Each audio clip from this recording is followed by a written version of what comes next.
The Roman Catholic Church. For those with a keen eye, it is well known that the powers that be hold many secrets and hidden agendas in order to mislead the masses from seeing the true nature of the way things are. The privatized library house within the great walls of the Vatican being one of the clearest and most glaring signs of housing a significant source of hidden knowledge. But just how deep do the mysteries surrounding one of the world's most prevalent religions really go?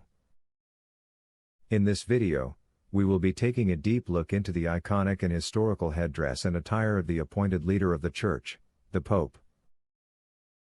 What we see here is an image of the Pope. Now I want to bring attention to two different aspects of this visual. The first being that of the hat the Pope wears on his head. This is better known as a Pope's mitre. What we will soon discover is that this headdress holds immense symbolic importance and has been systematically implemented into the sacred attire of every pope dating as far back as the 9th century AD. However, I am of the suspicion that this Pope's mitre hat has actually been worn for much longer than that, and that it was only incorporated into the publicly worn attire recently. The second thing I want to bring attention to is the Pope's appearance. This was not originally a part of the script, but I couldn't help but notice that all the popes seem to have this sunken, dark-eyed and somewhat ghoulish appearance to them.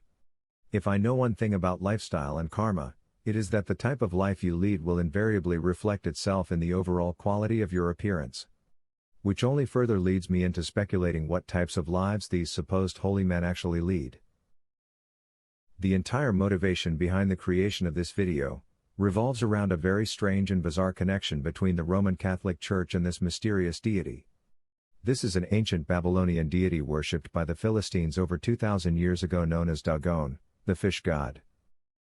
However, during my research I couldn't find what exactly was a Philistine, other than that they were a heretical group that didn't follow the mainstream customs and doctrines of the Church.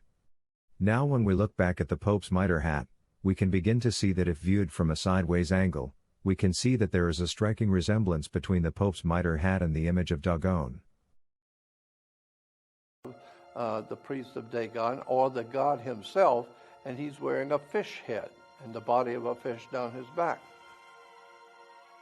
So now we see the Pope's headdress. On the top is the Pope's mitre. But when turned, you then see he's actually wearing a fish head, the fish god Dagon, because he's representing the worship of an ancient Phoenician god. So this is why today Christians on the back of their cars, you will see, have a fish symbol.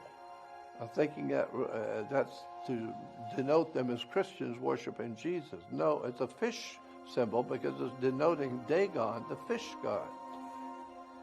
The significance is Dagon was a very important mystical god to the ancient peoples in the Middle East, in Babylonia, Sumeria, Phoenicia, Canaan.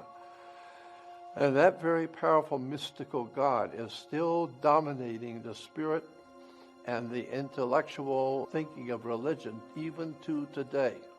So it's not Jesus that's influencing the Vatican and the Pope. It's Dagon, the fish god. That's the.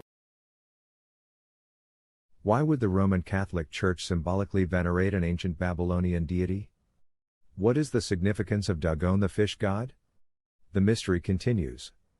If you enjoyed this video, feel free to let me know your thoughts in the comments below and make sure to subscribe so you can be notified the next time I upload.